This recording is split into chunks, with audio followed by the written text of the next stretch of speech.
A new Florida bill allows doctors to deny care to LGBTQ+ and minorities. Florida is reportedly considering a bill, HB 1403, that would allow healthcare providers to refuse to treat or pay for the treatment of people based on conscience-based objections without threat of adverse actions. Critics of the bill have expressed fears that doctors could claim they have religious, moral, or ethical objections to treating LGBTQ+ patients or providing medical care such as birth control. The bill also provides doctors and insurance companies with legal protection for their objections and doesn't require them to refer their patients to another doctor. NBC2 reported, however, the bill includes an amendment making it clear that it does not apply to emergency medical treatment. The Florida House Health and Human Services Committee members voted to approve the bill on April 10th, and it will now reportedly head to the full House for consideration. Speaking to reporters, House Democratic leader Fantris Driscoll branded the bill dangerous and discriminatory.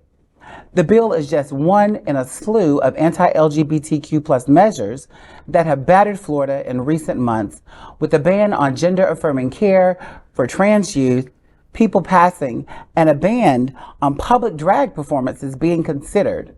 HB 1403 comes 1 year on from Florida's infamous Don't Say Gay. I mean, that's a lot to unpack for me, y'all. When I sit there and I think about it, when they said under emergency cases, what do you consider emergency? Does that mean like if it's an emergency for me and I'm considering an emergency, or you are considering an emergency? That's just completely and that's the craftiness of all of these laws that they've been introducing and passing. They're also vaguely worded that you don't know quite how to interpret them and when to apply them. So because they're so wide and vague, it allows those people who want to use them against us to use them against us. And remember, the oath says, first do no harm, not first sit there and do nothing. This is confirmation that they want us to die. They literally do not care if we live or we die. And if they do care, they care that we die. They are putting all of these restrictive measures out there. And the thing is, we're not alone. What passes in Florida usually winds up in Tennessee and Texas and Oklahoma in next year's legislative session.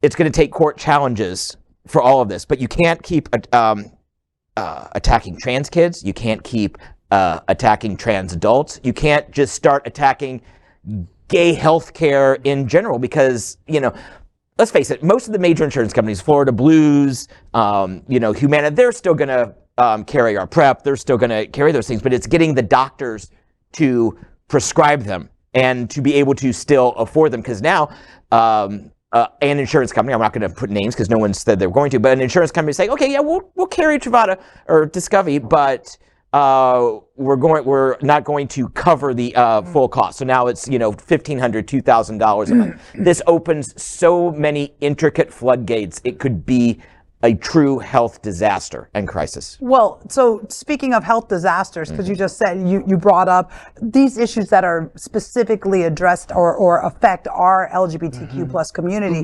What you said was, that legislation is written so vaguely that it leaves it up to whoever, the attorneys, the legal entities. It gives them the ability to interpret it any way they want. Now, it's the same thing. And unfortunately, in this capitalistic world and system that we live in, that, okay, now it is medications for AIDS, and medications for trans community, medication for our community, which is targeted. But, maybe just last season, it was medicine for diabetics, and like my mother, for instance, she's not LGBT, but her medicine for diabetes just went up. And, so there's some things that I think that it's really important for us as LGBT community to be very conscious of as well, that the way these laws are written are so vaguely written that our attorneys have to be very good as well.